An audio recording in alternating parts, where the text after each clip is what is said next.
Okay. అయితే okay అయితే ప్రార్థన చేయనా? చేయండి. వీడియో కూడా ఆన్ చేయండి. ఆన్ చేయండి. ఇప్పుడు ఏదో ఓపెన్ చేశాను.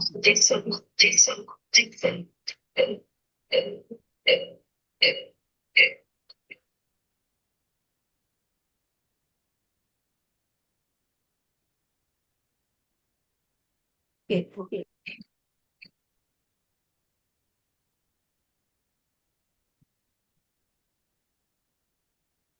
ఏం చేయాలి? O hidden life vibrant in every atom. O hidden light shining in every creature.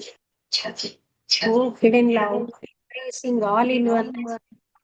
May each who feels himself as one with thee. No, he is also one with the others. Shanti, Shanti, Shanti. అందరికీ శుభ సాయం సంధ్యా సమయం అండి. Good evening. ఇవాళ మన June నెలలో alternative Wednesday పెట్టుకునే దాంట్లో స్టడీ క్లాస్ పెట్టుకునే దాంట్లో ఇవాళ స్టడీ క్లాస్ జూమ్లో మంది లక్ష్మి గారు, సోదరి మండలి లక్ష్మి గారు, మన Telugu federation vice president, subject matter expert, lecturer. ఆవిడ మనిషి మనస్సు, మానవుడు మనస్సు సబ్జెక్ట్ చెప్తారు. అందరికీ నమస్కారం అండి. రఘురామారావు గారికి థ్యాంక్స్. అయితే మానవుడు మనస్సు అన్న టాపిక్ నేను తీసుకోవడంలో, మనం అన్ని పనులు మనస్సుతోటి చేస్తున్నాం. అంటే మనస్సు లేకపోతే పనే జరగదు. అదేంటండి ఇంద్రియాలు చేస్తున్నాయంటే, ఇంద్రియాలు మనస్సు లేకపోతే అవి ఏం పని చెయ్యవు. ఫర్ ఎగ్జాంపుల్, మీరు ఎంతో రుచికరమైనది ఒకటి తింటున్నారు. ఈ లోపల మీకు మహా ఆత్మీయులు చనిపోయారన్న వార్త వింటే ఆ రుచి మీకు తెలియదు. అంటే మనస్సు లింక్ లేకపోతే ఇంద్రియం పనిచేయదు. అయితే ప్రతిదీ మనం చిన్నప్పటి నుంచి నేర్చుకోవడం అన్ని అంటే మనస్సుతోటే చేస్తున్నాం. మనస్సు అసలు లేకుండా ఏమైనా జరుగుతుందా అన్నది మనం ఊహించలేం. అంతేకాకుండా మనస్సుతోటే అంటే మనం అన్ని అనుభవించి, దాన్ని ఏమంటారంటే సెన్సేషన్స్ అంటారు చూడండి. ఎంతో ఆహ్లాదకరంగా మనం ఎక్కడికో ఒక కోవిల్కి వెళ్తే ఆ విగ్రహం చాలా ఆహ్లాదంగా కనబడితే అది సెన్సేషన్. సెన్సేషన్ అన్నది, ఈ సెన్సేషన్స్ లోనే మనం జీవిస్తాం. ఒక సెన్సేషన్ నుంచి ఇంకో సెన్సేషన్కి వెళ్తున్నాం. అందువల్ల ఏంటంటే సత్యాన్ని మనకు తెలియకుండా అడ్డేవి సెన్సేషన్సే. అలాగే మనస్సు రేంజ్లోనే ప్రతిదీ నేర్చుకోవాలన్నా, మనం ఏదైనా జ్ఞాపకం పెట్టుకోవడానికి కంఠస్థం పెట్టడం, మనకి ఎక్కువగా మన విద్యా విధానంలో అంతా మెమొరీ మీదనే ఆధారపడి ఉంటుంది. ఎన్నో విషయాల్ని మనం జ్ఞాపకం పెట్టుకుంటేనే మనం అక్కడ పరీక్ష రాయగలుగుతాం. అందుకని వీటన్నిటికీ మనస్సు అవసరమే. మనం పోలుస్తూ ఉంటాం, వాళ్ళంత బాగా ఉన్నారు, నేను ఇలా ఉన్నా, అలా పోల్చడం ఎన్నిటికీ మనస్సు చేసే పని. ఈ మనస్సు నిత్య జీవితంలో మనకి అన్ని పనులు, ఎవరింటికైనా వెళ్ళాలంటే మనస్సు ఎప్పుడు కూడా గతానికి చెందింది. ఆ గత జ్ఞానం అక్కడ పనిచేస్తేనే మన ఇంటికైనా రాగలం, లేకపోతే ఏదైనా ఊరెళ్ళే బస్సు పట్టుకోగలం. అలాంటిదన్ని దగ్గర మనస్సు అవసరమే. అయితే ఈ మనస్సు అనేది మనం ఏమనుకుంటున్నాం అంటే, ఒక చికాకు ఏం జరుగుతుందంటే, నేనే మనస్సుని అని భ్రాంతిలో పడిపోతుంది. అంటే మన యొక్క హిందూ ధర్మశాస్త్రంలో ఉన్న శాస్త్రాలు మనకేమో కొన్ని కోశాలు ఉన్నాయని, అన్నమయ, ప్రాణమయ, మనోమయ, విజ్ఞానమయ, ఆనందమయ కోశాలు ఉన్నాయని చెప్తున్నాయి. థియాసఫీలో కూడా మెంటల్ బాడీ అన్నది ఉంది. అందులో 2 భాగాలు ఉన్నాయి, లోయర్ మెంటల్, హయ్యర్ మెంటల్ అని. అంటే దీన్ని బట్టి మనకి ఏం తెలుస్తుంది? భౌతిక శరీరం అన్నది మనకి పనిముట్టు. దాని ద్వారా మనం సమిష్టి ధ్యానంలో చదువుతాం, ఈ శరీరములు పనిచేయుచున్నవి. క్షణిక కాలమైనా పని చేయకుండా ఉండట్లేదు. వీటి ద్వారా పని చేస్తున్నాం, అంతేగాని అవి నేను కాదు. కానీ మనం భౌతిక శరీరం నేను, మనస్సు నేను అని టేక్ ఇట్ గ్రాంటెడ్గా, మరి అది అది అసత్యమా సత్యమా అన్నది మనకు తెలియదు. ఎందుకంటే మొదటి నుంచి నేనే నా శరీరం, నేనే నా మనస్సు అని మనం, అందుకే ఫలానా దగ్గరికి వెళ్తే పొగిడేరు అనుకోండి, అబ్బా వాళ్ళు ఎంత మంచి వాళ్ళు, అలా కాకుండా మనని కొంచెం బాధాకరంగా మాట్లాడితే వాళ్ళు సరైన వాళ్ళు కాదండి. అంటే ఇలాగా ప్రతిదీ మనస్సుతోటి. అదే విధంగా ఆ మనస్సు ఏం చేస్తుంది, ఆ నేను అనే దాన్ని తయారు చేస్తుంది. అంటే మనం ఇక్కడ గమనించాల్సింది ఏంటంటే, ఇంత బాగా ప్రాపంచిక విషయాలకి హెల్ప్ చేస్తున్న ఈ మనస్సు కొన్ని చోట్ల మనకి అది పనికిరాని పనిముట్టే. ఎందుకంటే మనం ఏం చేస్తున్నాం, ఈ మనస్సుతోటి అలవాటయ్యాం గనక ఆ దైవాన్ని కూడా నేను మనస్సుతోటే పట్టుకుంటా. వాళ్ళు ఎంత చెప్పినా మనస్సుకి అతీతంగానే దైవం మనకు వస్తుందని పెద్దలు చెప్పినా మనం మనస్సుతోటే పట్టుకుంటాం. మన మనస్సుకి అక్కడ ఏం తెలియలేదనుకోండి, ఏం దైవం లేదంట. అయితే మనస్సుకు అతీతంగా ఉండడం చేతకాక మనస్సు ఏం చేస్తోంది, తాను నిర్మించుకుంటోంది కొన్ని రూపాలు. అదే దైవం అంటుంది. అంటే మనం ప్రొజెక్ట్ చేసినటువంటి రూపాన్ని, లేకపోతే మన చేతులు చెక్కినటువంటి శిల్పం, మ్యాన్ మేడ్, అవే మనం భగవంతుడు అనేసుకుంటున్నాం. ఒకవైపు ఏం చెప్తామండి, భగవంతుడికి రూపం లేదు, నామం లేదు, కానీ మనం రూపనామాలు, ఈ మనస్సు ఆ రూపనామాలను తగిలిస్తుంది. అంటే ఎప్పుడు కూడా అసలు ఈ మనస్సు అన్నది నిశ్చలం అన్నది మనకు తెలియదు. అన్ని మనస్సుతోటే ఆహ్లాదంగా, అబ్బా ఎంత బాగుందో అంటే వెంటనే ఫోటోతో పిక్చర్ తీస్తాం. ఇలాగా మనం ప్రతిదీ, అంటే ఏదైనా సంపాదించాలను, వాళ్ళకంటే నేను ఎక్కువగా ఉండాలన్న డామినేషను, ఇవన్నీ మనస్సు రేంజ్లోనే. అలాగనే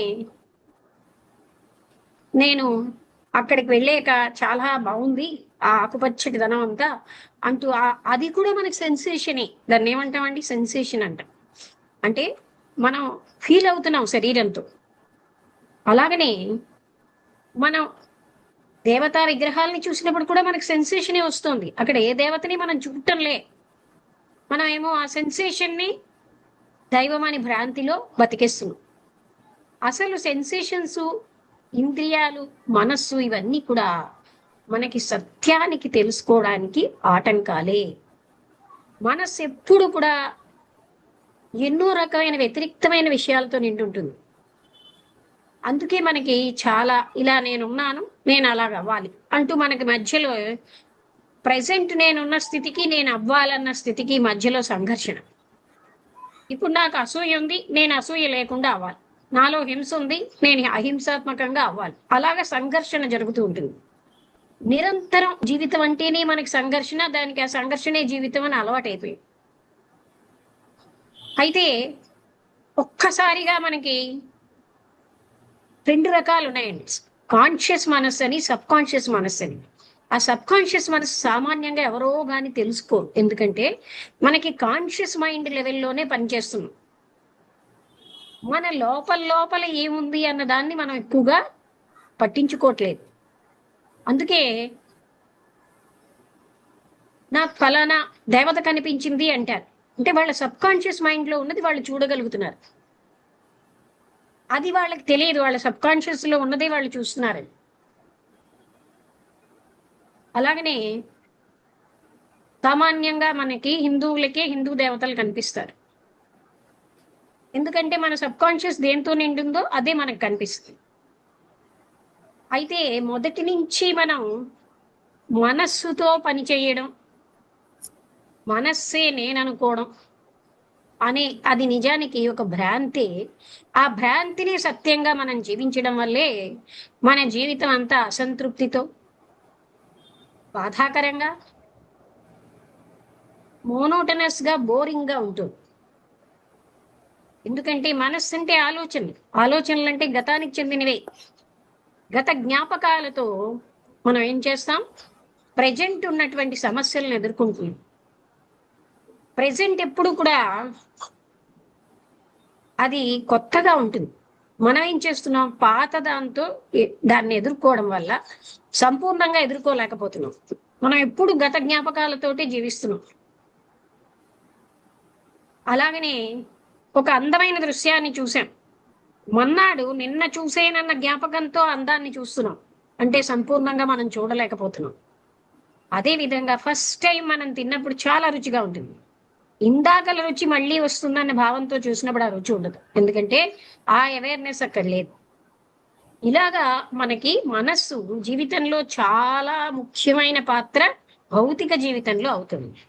ఒక కంప్యూటర్ తెలుసుకోవాలన్నా ఇప్పుడు మనం ఏం చేస్తామండి, ఎక్కువ జ్ఞానం ఆర్జించిన వ్యక్తిని పెద్ద వ్యక్తిగా, గొప్ప వ్యక్తిగా చూస్తాం. అలా చూస్తే మన కంప్యూటర్ చిప్ మనకంటే ఎక్కువ జ్ఞానం ఆర్జించింది. అందులో తప్పు ఉండదు. మన మన జ్ఞాపకాలలో కొంచెం తప్పు ఉండొచ్చు, కరెక్ట్ గా ఉంటుంది. మరి అలా అయితే కంప్యూటర్ చిప్ని ఇంకా మనం ఆరాధించాలి కదా. అంటే జ్ఞానం పోగు చేసుకోవడమే క్రైటీరియా అయితే ఆ కంప్యూటర్ చిప్ మనకంటే ఎక్కువ జ్ఞానం అది సెకండ్ లో మనకి ఇచ్చేస్తుంది. సెకండ్ కూడా పట్టదు. మనుషులకైతే రికలెక్షన్ కి కొంచెం టైం పట్టొచ్చు, కొంచెం గందరగోళం అవ్వచ్చు. అయితే మనకి కొన్ని విలువలు చిన్నప్పటి నుంచి అలవాటైతాయి. ఈ విలువల కారణంగా దాన్ని మనం అవన్నీ పాతుకుపోయేది, దాన్ని కండిషనింగ్ అంటాం. అందులో ఉండిపోతున్నాం, ప్రతిదీ దాంట్లోంచే చూస్తాం. అందుకే సత్యాన్ని తెలుసుకోవడానికి ఈ గందరగోళంగా ఉన్న మనస్సు గాని, ఏదో ఒకటి అవ్వాలని కోరుకున్న మనస్సు గాని, లేకపోతే పోలికలతో ఉన్న మనస్సు గాని, ఇవేవి పనికిరావు. ఎందుకంటే ఇవన్నీ కూడా సత్యము లేదా దైవాన్ని తెలుసుకోవడానికి అడ్డుతున్నాయి. మనస్సును నిశ్చలం చేయడం చేతకాక మనస్సు ఏం చేస్తుంది, నేను అన్నదాన్ని సృష్టిస్తుంది. అదొక ఆలోచన. అదేం చేస్తుంది, మనసు అశాశ్వతం గనక నేను అనే దానికి శాశ్వతత్వాన్ని ఆపాదిస్తుంది. నేను అన్న ఆలోచనకి నువ్వు శాశ్వతం అని చెప్తుంది. అందుకని ఆలోచించేవాడు, పరిశీలించేవాడు, అన్వేషించేవాడు వేరేగా ఉన్నట్టుగా మనకి ఫీల్ అవుతున్నాం. ఇదంతా మనస్సు యొక్క జిమిక్ అన్నమాట. మనస్సు ఒక ఆలోచనని తీసుకొస్తాం. మనం అనుకుంటాం, నేనున్నానండి, నేనంటే శరీరాన్నా, అది నా పనిముట్టు కదా, మరి నేను ఎక్కడ ఉన్నాను? కానీ నేనున్నానని మనం ఫీల్ అవుతున్నాం. ఈ రకంగా మన జ్ఞానం ఏదైతే మనం జ్ఞానం అనుకుంటున్నామో, మనసుతో తెలుసుకున్న జ్ఞానం అంతా అది అజ్ఞానమే. ఎందుకంటే అసలైనటువంటి ఆ యథార్థతని మనస్సుతో మనం తెలుసుకోలేం. అక్కడ మనసు పనికిరాని పనిముట్టే. అందుకే జిడ్డు కృష్ణమూర్తి గారు ఏమంటారంటే, ఎక్కడ అవసరమో అక్కడ మనస్సును వాడి, ఎక్కడ అవసరం లేదో అక్కడ దాన్ని వదిలేయాలి. మనకు వదలడం చేత కాదు కదండి. ప్రతిదీ మనస్సుతోటే పని చేస్తున్నాం. ఇంకే నేనే మనస్సు అనుకుంటాం. మన ఒక అభిప్రాయాన్ని ఎవరైనా ఖండించారనుకోండి, ఏదో మన్ని ముక్కలు కోసేసినట్టుగా బాధపడుతున్నాం. అభిప్రాయంలో తప్పులు ఉండొచ్చు, దాన్ని సరిచేసుకోవచ్చు. కానీ అంత బాధ ఎందుకు పడతామంటే, నేను నా మనస్సు, నా అభిప్రాయాలు నేను అన్న భావనలో మనం జీవిస్తున్నాం గనక మన ఆలోచనని గాని, మన బుర్రలో ఉన్నటువంటి ఒక జ్ఞాపకాన్ని గాని, జ్ఞానాన్ని గాని ఎవరైనా సరి చేస్తే మనకు కోపం వస్తుంది. ఎందుకంటే మనందరం ఊహాత్మక చిత్రాల్లో జీవిస్తాం. ఏమిటా ఊహాత్మక చిత్రం అంటే, నా ఊహలో నేను చాలా పర్ఫెక్ట్, నాకు సమస్త జ్ఞానం ఉంది, నాకు చాలా ఉదారత ఉంది, ఇలా నా ఊహలో నేను ఉంటాను. కానీ నా యథార్థతలో నాకు అసంపూర్ణ జ్ఞానమే.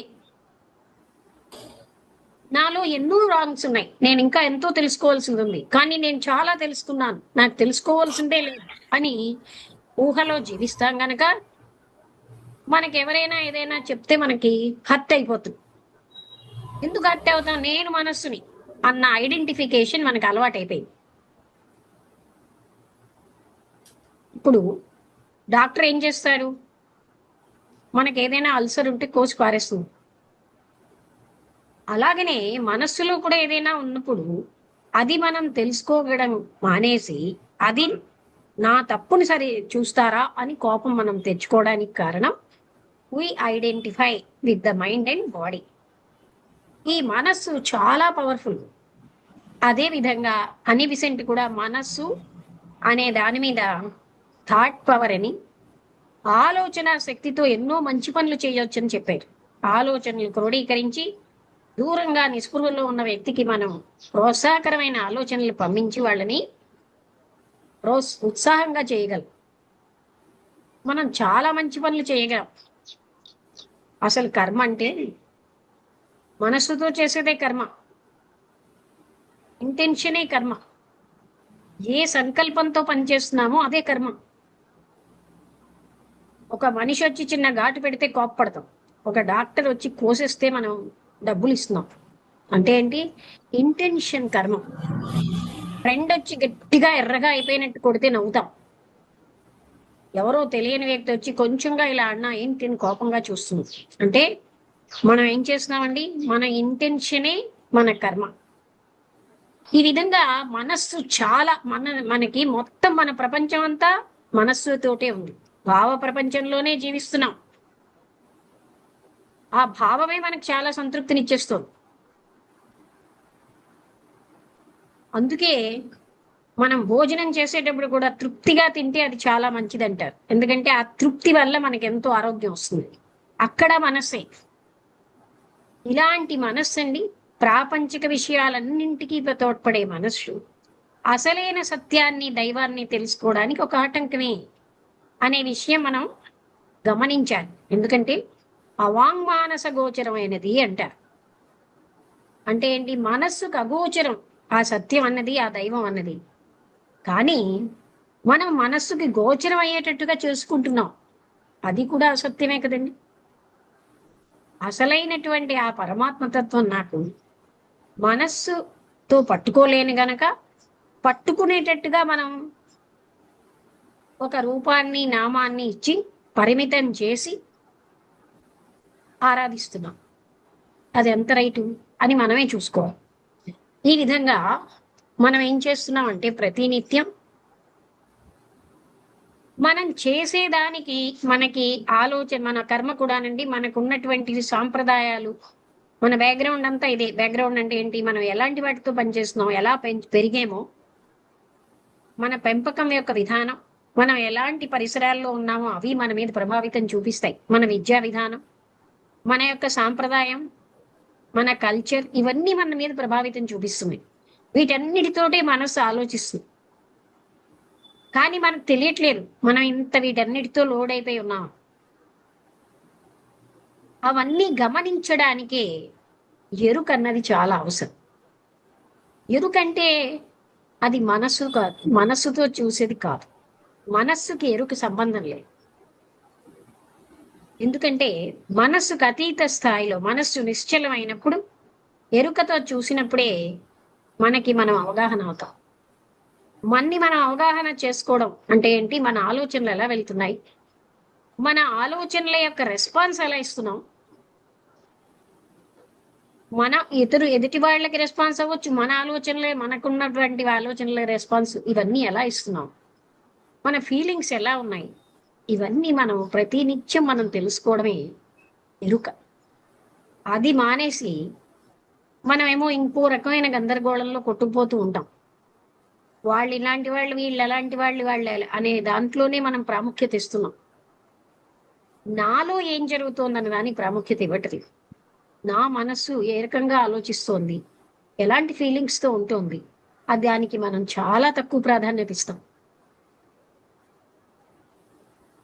అది చాలా ప్రాముఖ్యమైన విషయం. దాన్నే సెల్ఫ్ నాలెడ్జ్ అంటారు. అంటే తన కోసం తనకు తెలియడం, స్వీయ జ్ఞానం.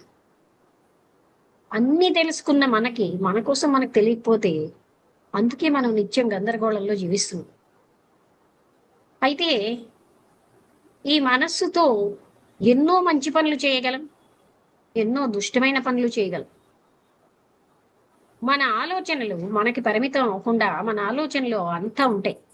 వాటిని మనం అందుకే ఒక ఇంటికి వెళ్ళగానే సెన్సిటివ్గా ఉన్న వ్యక్తులు ఆ ఇంట్లో ఎలాంటి థాట్ ఫామ్స్ ఉన్నాయి, ఏ రకమైన ఆలోచనలు వీళ్ళు చేస్తున్నారని చెప్పగలరు. ఎందుకంటే థాట్ ఫామ్స్ రూపంలో మన ఆలోచనలు ఉంటాయి. వాళ్ళు అందరికీ మంచి వాళ్ళని చేస్తున్నారా, లేకపోతే వాళ్ళ ఆలోచనలు వినాశనకరంగా ఉన్నాయా, అసూయతో, ద్వేషంతో ఉన్నాయా? సెన్సిటివిటీ ఉన్న వ్యక్తి గమనించగలరు. ఎందుకంటే ఆ థాట్ ఫామ్స్ ఉంటాయి. ఈ విధంగా ఆలోచనలతో ఎన్నో మంచి పనులు చేయగలం. అదే విధంగా ఎంతో హానికరమైన పనులు కూడా చేయగలం. అందుకే పరిశుద్ధమైన మనస్సు, నిష్పక్షపాతం, పరిశుద్ధ జీవనము, నిష్పక్షపాతమైన మనస్సు అంటున్నాం. ఎందుకంటే ఆ నిష్పక్షపాతం అంటే మనందరికీ మనకు తెలియకుండానే బై డిఫాల్ట్ నా పట్ల నాకు పక్షపాతం. నేను ఒక పని చేశాను అనుకోండి, ఎందుకు చేశానంటే అంటూ కారణాలు చెప్తాం. ఇంకొకరు ఏమైనా చేస్తే వాళ్ళకి రాంగ్ మోటివ్స్ అంటగడతాం. వాళ్ళండి మహా చెడ్డవాళ్ళండి, అందుకే ఇలా చేశారు. కంటే ఆ రోజు ఏదో టైం లేక ఇలా చేశారు అంటూ మనని మనం జస్టిఫై చేసుకుంటాం. అది పక్షపాతమైన మనస్సు.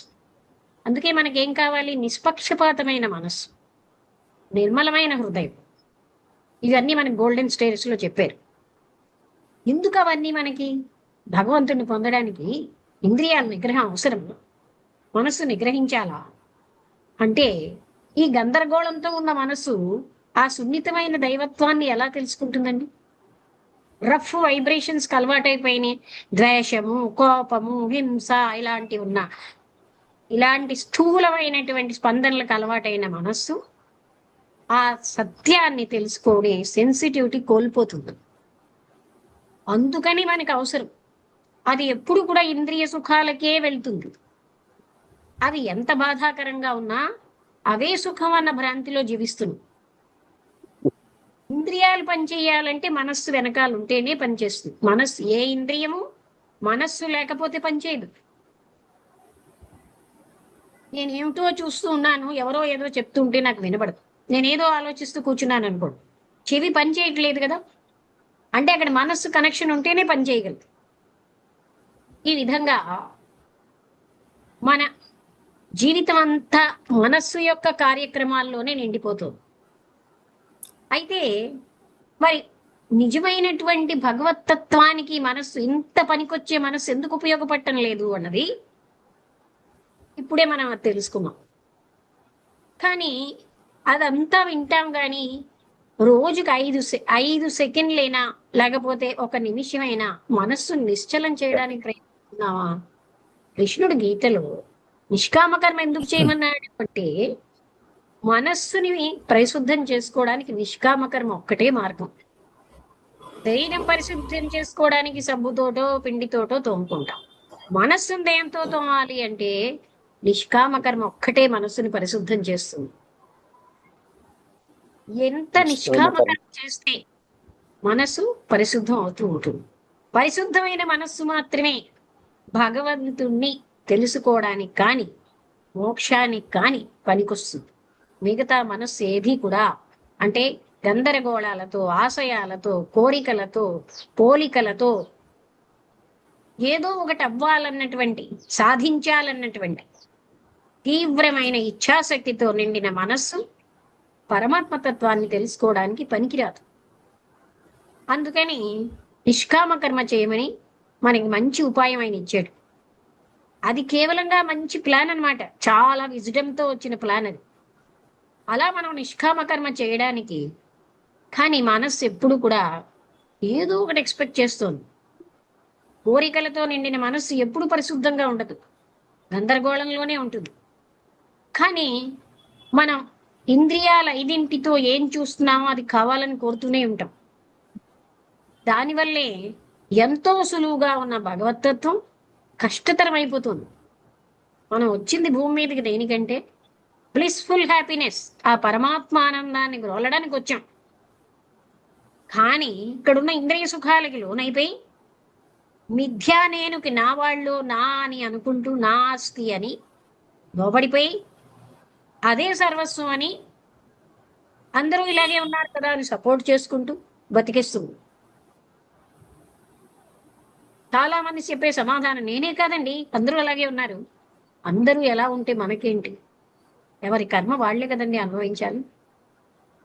అందువల్ల మనం ఈ మనస్సుని ఇలాంటి గందరగోళాల్లో పెట్టడానికి అలవాటయ్యాం. కానీ ఇంకా చాలా మంది అవునులేండి సంఘర్షణ అన్నది జీవితంలో తప్పదు కదా, ఈ పోటీతనం ఉంటుంది కదా, ఇలా మనం అన్నిటికీ కాంప్రమైజ్ అయిపోతుంది. అది మనకి ఎంత హాని చేస్తోంది మనం గ్రహించట్లేదు. అందుకోసమే చిన్న పిల్లల నుంచి కూడా మనస్సుని చూసుకోవడం అనేది అలవాటు చేయాలి మనం. వాళ్ళ మనస్సుని వాళ్ళు చూడడం. అప్పుడు మాత్రమే మనిషి తన అంతరంగంలో లోపల ఉన్నటువంటి ఆ సబ్ కాన్షియస్ మైండ్ని కూడా గ్రహించి అందులోంచి కూడా తను ప్యూరిఫై అయిపోతాడు. ముందు కాన్షియస్ మైండ్లో ఉన్నవన్నీ పోగొట్టుకుని తర్వాత ఇంకా అవేర్నెస్తో సబ్ కాన్షియస్ మైండ్ని కూడా చూసి అప్పుడు మనం అందులోంచి విముక్తి చెందగలం. నిశ్చలంగా ఉన్న మనస్సే, లేకపోతే కోరిక నుంచి స్వేచ్ఛగా ఉన్న మనస్సు. చాలా మంది ఏం చేస్తారు, అబ్బా నాకు ఇక్కడ ఉంటేనండి అన్ని బంధాలే, నేను హరిద్వారో హిమాలయాసో వెళ్ళిపోయాను అనుకోండి, అక్కడ నాకు చాలా హాయిగా ఉంటుంది, నేను భగవంతుడిని అక్కడ పట్టుకోగలను. హరిద్వార్ ఏం వెళ్ళిందండి? శరీరం వెళ్ళింది. దాంతో పాటే మన కోరికలు, మన అహంకారం, మనకున్నటువంటి హింసాత్మక ప్రవృత్తి అన్ని మనతో పాటు వస్తాయి కదా. ఎక్కడుంటేనేంటి 2 రోజుల పాటు ఆహా ఓహో అంటాం ప్రకృతిని చూసి, తర్వాత మళ్ళీ మామూలే. అందుకని మనస్సుకి స్వేచ్ఛ పరిసరాల నుంచి కాదండి, తన కోరికల నుంచి, తనకున్నటువంటి ఉద్రేకాల నుంచి, భావావేశాల నుంచి స్వేచ్ఛ రావాలి, తన సెన్సేషన్స్ నుంచి స్వేచ్ఛ రావాలి. అప్పుడు మాత్రమే స్వేచ్ఛాయుతమైన మనస్సే ప్రేమించగలదు. ఎందుకంటే మనస్సుకి ప్రేమ అన్నది తెలియదు. మనం ప్రేమ ప్రేమ అంటున్నది ఏది ప్రేమ కాదండి. స్వేచ్ఛ లేనప్పుడు ప్రేమ లేదు అక్కడ. మనస్సుతో ప్రేమించాలంటే అది ప్రేమే కాదు. ఇప్పుడు నేను ఇలా ఉన్నాను, నా యథార్థ స్థితి నాకు నచ్చట్లేదు, నేను అందుకని పారిపోతాను. నాకు కోపం వచ్చింది కదండి, కోపం అంటే నాకు ఇష్టం ఉండదు కనుక బయటకు వెళ్ళిపో, 10 గ్లాసులు నీళ్లు తాగి. ఇవన్నీ ఏమిటంటే ఎస్కేప్ అయిపోతున్నాం. మనిషి తన్ని తాని నుంచి ఎస్కేప్ అయిపోవడానికి అలవాటు చేసుకున్నాడు. మనం రేడియో ద్వారా, టీవీ ద్వారా, చలనచిత్రాల ద్వారా, లేకపోతే మరో రకమైన ఆందోళనల ద్వారా, మరి రకరకాలుగా మన నుంచి మనం ఎస్కేప్ అయిపోతున్నాం. కానీ యథార్థాన్ని ఎదుర్కోవడానికి అలవాటు అవ్వట్లేదు, పారిపోవడం అలవాటైపోయింది. ఎంత దూరం పారిపోయినా మీ కోపం అక్కడే ఉందిగా. అయితే ఏం చేయాలండి? కోపాన్ని నిశ్చలమైన మనస్సుతో గమనించాలి. అనంతనదే పోతుంది. గమనించి అవగాహన చేసుకోవాలి కానీ మనస్సుతో కాదు. మనస్సును నిశ్చలం చేసి మనం చేసేది అంతే. దుఃఖం వచ్చింది అనుకోండి, మనకి దుఃఖం వస్తే కూడా ఆ దుఃఖం నుంచి పారిపోవాలని ప్రయత్నిస్తాం. మీరు కొంచెం దుఃఖంలో ఉన్నారు కదా అని పదండి అలా సినిమా చూద్దాం, అది ఎస్కేపిజం. ఈ ఎస్కేపిజమే నాగరికత రూపంలో అయిపోయింది. మనిషి ఎస్కేప్సే నాగరికత అంతా. ఎన్ని రకాలుగా ఎస్కేప్ అవుతాం. మన నుంచి ఎస్కేప్ అయిపోవడం మనకు బాగా తెలుసు, ఎదుర్కోవడం తెలియదు. ఆ యథార్థ స్థితిని ఎదుర్కోవడమే మనం చేత కావట్లేదు. అందువల్లే మన నుంచి మనం పారిపోతున్నాం, అణిచేస్తాం. కోపం వస్తే అణిస్తే అది మళ్ళీ డబుల్ పవర్తో పైకి వస్తుంది. ద్వేషాన్ని అణిచినా అంతే. ఇదంతా కూడా మనసులోంచి వచ్చేది. కోపము, దుఃఖము ఇదంతా మనసు తయారు చేస్తున్నది. చూసేవాడు అన్నవాడిని మనసే తయారు చేసుకుంది. చూడ్డమే ఉంది, చూసేవాడు అన్నవాడు లేడు. అనుభవించేవాడిని మనసు తయారు చేస్తుంది. ఈ విధంగా రెండుటి ద్వంద్వాన్ని తయారు చేస్తుంది, అసత్యంలోకి దారితీస్తుంది. అందుకని మనకి సత్యంగా ఉండడం అన్నది తెలియట్లేదు అని మనకు తెలియదు. దానికే రమణ మహర్షి ఏమన్నారంటే, తల్లిని చంపి మనం బతుకుతున్నాం అన్న. తల్లి అంటే ఆ యథార్థ జ్ఞానం, యథార్థ స్థితి, దాన్ని వదిలేసి లేదా ఆత్మజ్ఞానం మనం ఏంటంటే జీవిస్తూ ఉంటాం. ఒక క్షణం కూడా మన లక్ష్యం ఏమిటి, మనం దేనికి ఉన్నాం, అది కదా. అదే అన్నిటికీ మూలం. ఈ జగత్తంతలు, ఎన్నో జగత్తులు ఉద్భవించడానికి అదే కారణం. ఈ మాత్రంగా మనం ఉండడానికి అదే కారణం. అన్ని జగత్తంతా నడిపించే శక్తి అదే. కానీ దాన్నే మనం నెగ్లెక్ట్ చేసి ఒక క్షణం కూడా దానికోసం ఆలోచించం. పూజలు చేస్తాం, స్తోత్రాలు చదువుతాం, పుణ్యక్షేత్రాలకు తిరుగుతాం. దేనికండి అంటే అక్కడ ఒక ముసుగు వేసుకుంటాం. అవన్నీ ఎక్స్కర్షన్సే. భగవంతుడన్న ముసుగు వేసుకుంటాం. మళ్ళీ అక్కడికి వెళ్ళి కూడా మనం ఏసీ రూముల్లో ఉంటాం. నిజంగా భగవంతుణ్ణి మనం చూస్తున్నామా? ఆయన మనకు కావాలని తపన ఉందా? నాకు సుఖం కావాలని తపన ఉంది, కోరిక నెరవేరాలని తపన ఉంది. భగవంతుణ్ణి కావాలని నాకు ఉందా? ఆయనకి రూపం ఉందా? ఈ రకంగా మనం ఏనాడు కూడా ఆలోచించాం. అందువలన మనం తృప్తి పడిపోయి అసత్యాన్ని సత్యంగా జీవించడం బట్టే ప్రార్థన ఎలా చేస్తాం? అసతో మా సద్గమయ అంటాం, నన్ను అసత్తు నుంచి సత్యంలోకి తీసుకెళ్ళు అంటాం. కానీ మనం సత్యం నుంచి అసత్యంలోనే జీవిస్తున్నాం. రెండు అసత్యాల్లో ఒకటి ఏమిటి అంటే శరీరం నేను అన్నది ఒక అసత్యం కదండి, మనస్సు నేను అన్న ఒక అసత్యం, భగవంతుడు ఎక్కడో రూపంలో ఉన్నాడన్న అసత్యం. వీటిల్లో మనం జీవిస్తున్నాం. అది మనకు అలవాటైపోయింది. యథార్థ స్థితి అన్నది చూడడమే మనం చెయ్యం, పారిపోవడమే చేస్తాం, కానీ తెలుసుకోవటం లేదు. అందుకని మోక్ష మార్గంలో మాత్రం మనస్సు పనికిరాని పనిముట్టు. మనం దాన్ని ఏదైతే ఇంత పనికొచ్చే పనిముట్టు, అక్కడ అది పనికిరాదు. అక్కడ వాడడం వల్ల గందరగోళం ఏర్పడుతోంది, సంఘర్షణ ఏర్పడుతోంది, అసంతృప్తి ఏర్పడుతోంది. అయితే ఈ అసంతృప్తి కూడా ఒకటి ఉందండి. సహజంగా మనిషికి ఒక అసంతృప్తి ఉంటుంది. అదేంటండి, తృప్తి పడాలన్నారు కదా అంటే రాడికల్ గా మనందరికీ ఉంటుంది. ఆ అసంతృప్తిని మనం చంపేయకుండా గమనిస్తే, అంటే తనదైన తన ఆత్మసాక్షాత్కారం పొందే వరకు మనిషికి అసంతృప్తి ఉంటుంది. అది గమనిస్తే, దాన్ని మనం పోషిస్తే, మనం దాన్ని దైవతత్వాన్ని లేదా సత్యాన్ని, ఆత్మతత్వాన్ని ఏదైనా ఒకటి తెలుసుకోగలం. కానీ మనం ఏం చేస్తామంటే ఏదో ప్రాపంచిక వస్తువులతో అసంతృప్తిని కప్పేస్తాం. నాకు ఇల్లు ఉంటే నాకు సంతృప్తి వచ్చేస్తుంది, నాకు ఒక